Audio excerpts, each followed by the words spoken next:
තමන්ගේ අඹු දරුවන්ට සලකනවන ඒකත් මංගල කාරණය. එතකොට බලන්න දැම් මේ දෙවිවරු ඇවිල්ලා දෙවි කෙනෙක් නෙමේ බුදුරජාණන් වහන්සේගේ මේ කාරණය අහල අපිට මතු කරලා දුන්නේ.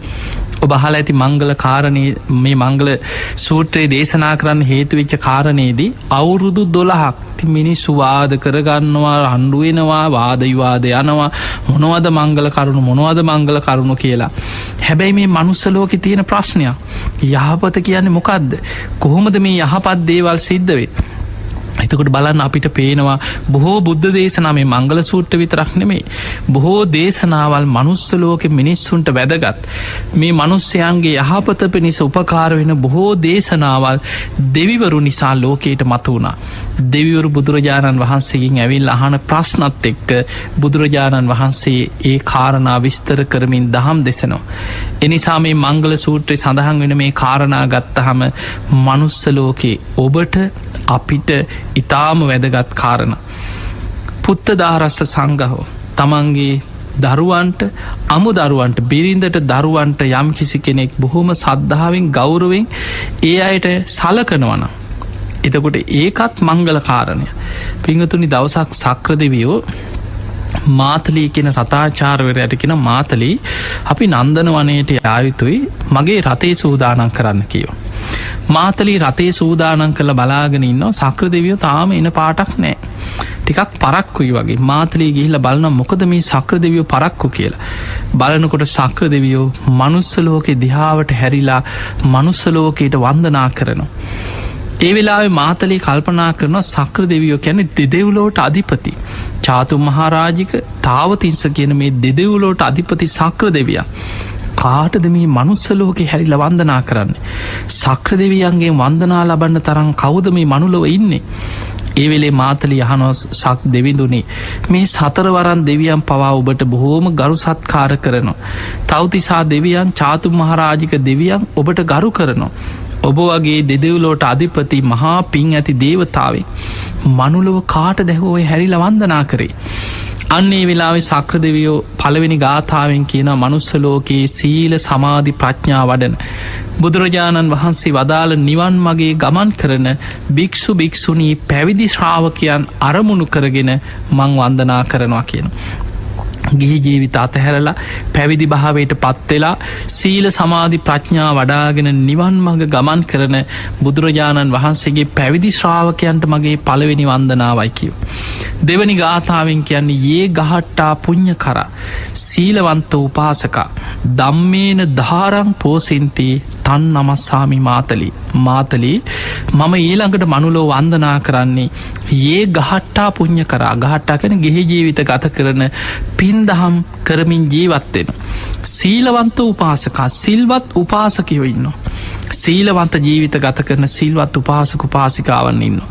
ධම්මේන ධාරං පෝසෙන්ති අය ධාර්මිකව තමන්ගේ අඹදරුව පෝෂණය කරගන්න ධාර්මිකව ජීවත්වෙනවා. හොර මැර වංචා කපටිකන් නැතුව ධර්මානුකූල ජීවිත ගත කරනවා. ඒ ධාර්මික උපයා සපයා ගන්න දෙයි තමන්ගේ අඹදරුව පෝෂණය කරගන්නවා. තන් නමස්සාමි මාතලී. මාතලී ඒ අයට මන් දෙවනුව වන්දනා කරනවා කිය මනුලෝ. එතකොට බලන්න මේ සක්‍ර දෙවියන්ගෙන් පවා වැඳුන් ලබන කෙනෙක් බවට මනුලොව ඉන්න ඔබට පත්වෙන්න පුළුවන්. ඒ සක්‍ර දෙවිය වන්දනා කරේ ගිහි ජීවිත ගත කරන සිල්වත් ජීවිත ගත කරන. ඔබේ සීලේ තමයි පංච සීලේ නිත්‍ය සීලේ. පොයට උපෝසතේ රකින්න බුදුරජාණන් වහන්සේගේ ගිහි ශ්‍රාවකය. එතකොට ඔබ නිත්‍ය සීලේ තුල පංච සීලේ සමාදන් වෙන කෙනා අඹදරුවන්ට සලකනවා ගැන සමහරු හිතන අපි කන්න ටික දෙනවා මම ඒ අයගේ නඩත්තු ටික ගෙවනවා එච්චරයි. ඒක සැලකීමක් නෙමෙයි. ඒ නිසා ඔබ ගිහි ජීවිතයක් ගත කරන ස්වාමියෙක් නම් ඔබ ඔබේ බිරිඳ ඉක්මවා යන්නේ නැත්නම් ඔබ අනාචාරයේ දින සල්ලාල ජීවිත ගත කරන්නේ නැති හොඳ ගුණ යහපත් ස්වාමියෙක් නම් අන්න ඔබ බිරිඳට සලකන කෙනෙක්.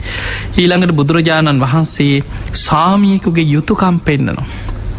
ඒ බිරිඳට ගරු කිරීම ඊළඟට ගෙදර කටයුතුවලදී මුල් තැන ලබාදීම. මොකද ස්වාමියා නෙමේ ගෙදර යන්න පිහන්න ගෙදර පරිපාලනයේ දරුවන්ගේ කටයුතු ඒ ගෙදර කරන කටයුතු දවස තිස්සේ මේවා සැලසුම් කරන්නේ ඉතුරු කරගන්නේ දරුවන් ගැන හොයලා බලන්නේ උයන්න පිහන්නේ සියල්ල බිරිඳ.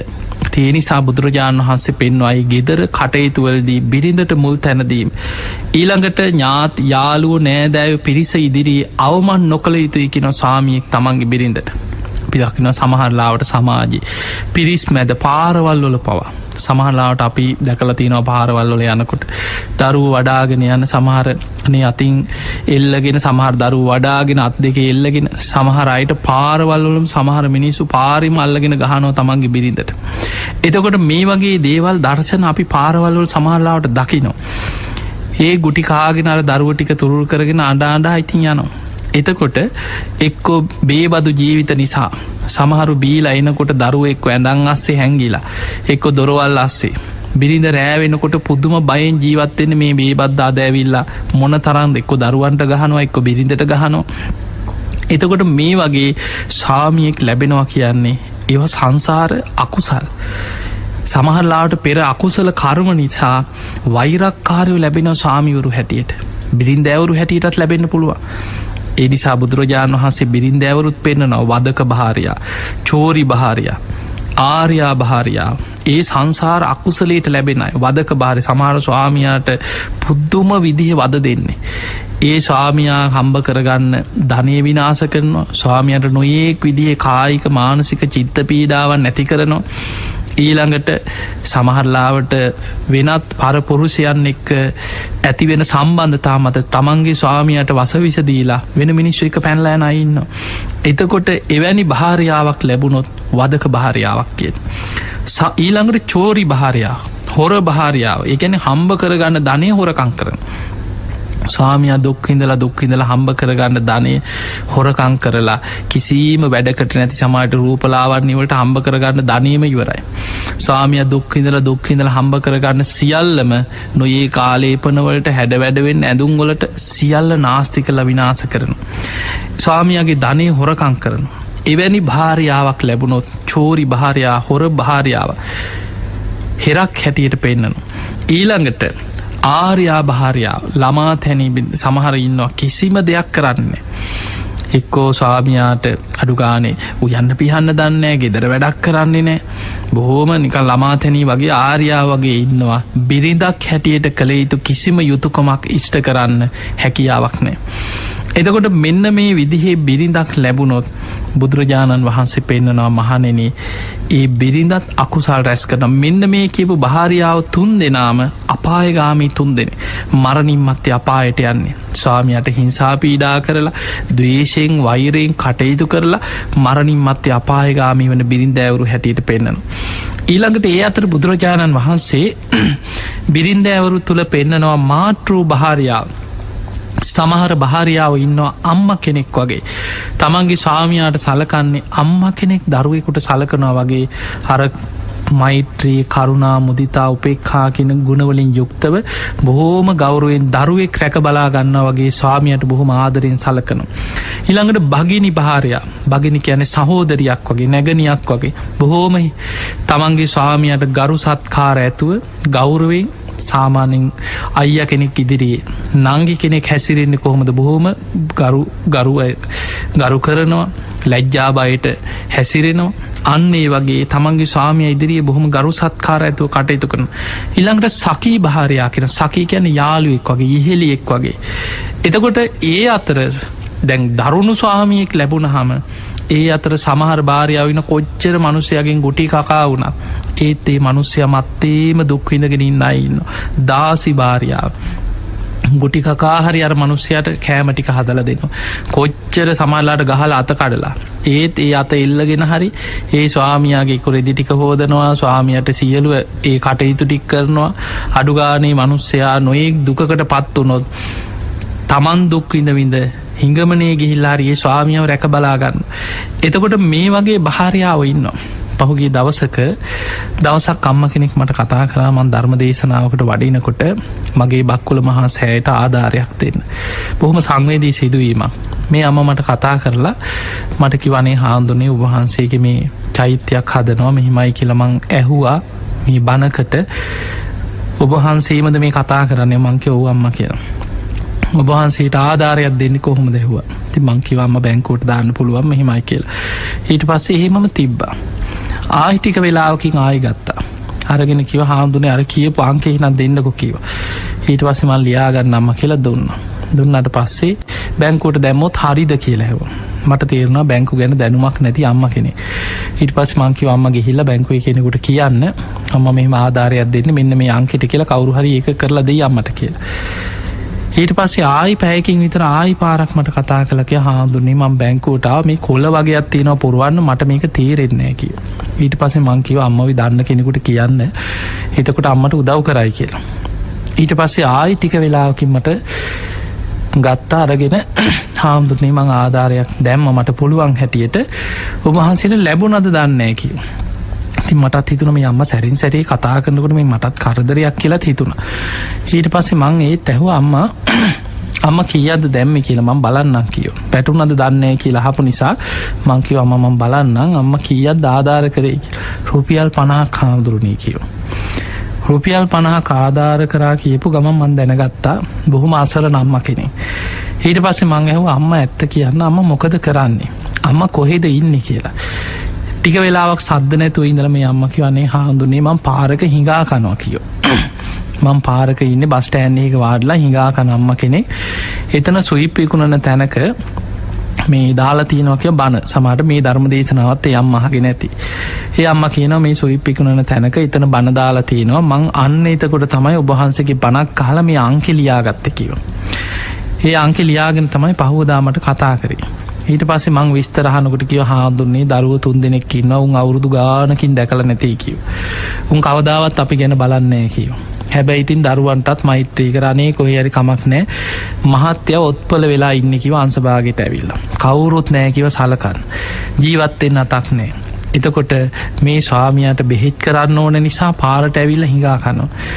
එතකොට ඒ විදිහට දවසේම බස් ස්ටෑන්ඩ් එකට වෙලා මිනිස්සුන්ට අතපාලා අර ලැබෙන දෙයින් තමයි මොනවා හරි අරගෙන ගිහිල්ලා තමන්ගේ ස්වාමියාටත් කෑම ටිකක් දීලා බෙහෙත් ටික කරලා ඒ ස්වාමියාව රැක බලා ගන්න. එතකොට මේ වගේ හැබැයි අම්මා මම ඇහුවා ඉතින් අම්මගේ නම්බරේ දෙන්න මං උදව් කරන්න අම්මා කොහෙද ඉන්නේ මට විස්තර ටික කියන්න කියලා. එතකොට ඒ අම්මා කියනවා අනේ හාමුදුරනේ මම පිනක් කරගන්නයි කියලා මට පුළුවන් හැටියට ඔබ වහන්සේට ආධාරයක් දුන්නේ. හැබැයි ඔබ වහන්සේගෙන් මං ආපහු ආධාරයක් ගත්තොත් ඔබ වහන්සේ උදව් කරනවා කියලා මං අහලා තියෙනවා. එතකොට මගේ පින මට නැති වෙනවා කිව්වා. එහෙම කියලා තිබ්බා. එතකොට අපිට පේනවා සමහර අය කියන්නේ අවංකවමයි ඒ Tamanට පුළුවන් හැටියට උදව්ව කරේ ආය අහපව උදව්වක් ගන්න බලාපොරොත්තු වෙන්නේ නෙමෙයි. ඒ නිසා මොන කරදර තිබුණත් Tamanගේ ස්වාමියා දාලා යන්නේ නැහැ. කවුරු නැති වුණත් ඒ ස්වාමියා සමාජයට ඔත්පල වෙලා දුකටපත් වෙලා එක තැන මල මුත්‍ර කරගෙන දුක් විඳිනවා. ඒත් මේ මගේ ස්වාමියාට මට එක වේලක් හරි මේ මිනිස්සේ හම්බ කරලා කන්න දුන්නානේ කියන ඒ හැඟීමෙන් ඒ ස්වාමියාට බොහොම ආදරෙන් ගෞරවයෙන් සලකනවා. එවැනි බිරිඳක් දාසි භාර්යාවක් බුදුරජාණන් වහන්සේ පෙන්වන මහණෙනි දාසිය වගේ භාර්යාවෝ ඉන්නවා. ඊළඟට මාතෘ භාර්යාව භගිනි භාර්යාව සඛී භාර්යාව කියන මේ භාර්යාවරු 4 දෙනාම දෙව්ලොව උපදිනවා කිව්වා. ඒ ස්වාමියාට ඒ විදිහට ගරු සත්කාර කරගෙන කරුණා මෛත්‍රිය වඩාගෙන ඉන්න මේ භාර්යාවරු මරණින් මත්තේ දෙව්ලොව යනවා. එතකොට අපිට පේනවා බිරිඳක් හැටියට ඔබ යුතුයකම් ඉෂ්ට කරන්න දක්ෂ නම් ඔබට ඒක සුගතිගාමී වෙන මාර්ගයක්. ඊළඟට ස්වාමියෙක් තමන්ගේ බිරිඳට යුතුයකම් ඉෂ්ට කරනවා නම් ඊළඟ දේ තමයි දරුවන්ට පුත්ත දහරස තමන්ගේ දරුවන්ට ඒ දරුවන්ට බොහොම නැනනුවන පාදලා දෙනවා. දරුවන්ව පාපයෙන් වළක්වනවා යහපතේ යොදවනවා. ඒ දරුවන්ට නුවණ ඇති කරලා දෙනවා ශිල්ප ශාස්ත්‍ර උගන්වනවා ලෝකේ පෙන්නලා දෙනවා. ඒ දරුවන් යහපත් මාර්ගය යවනවා. නිසි කාලේනකොට දරුවන්ව ආවාහ විවාහ කරලා දෙනවා. මෙන්න මේ දේවල් දෙමව්පියෝ විසින් දරුවන්ට කළ යුතු යුතුයකම් හැටියට සිඟාලෝවාද සූත්‍රයේ පවා බුදුරජාණන් වහන්සේ පෙන්නනවා. ඒ නිසා යම් කිසි කෙනෙක් එක්ක ස්වාමියෙක් තමන්ගේ බිරිඳට දරුවන්ට බොහොම ගෞරවයෙන් මේ මගේ බිරිඳ මගේ දරුවෝ කියන හැඟීමෙන් ආදරෙන් ගෞරවයෙන් සලකනවා නම් ඒකත් මහා මංගල සූත්‍රයේ සඳහන් වෙන්නේ මංගල කාරණය.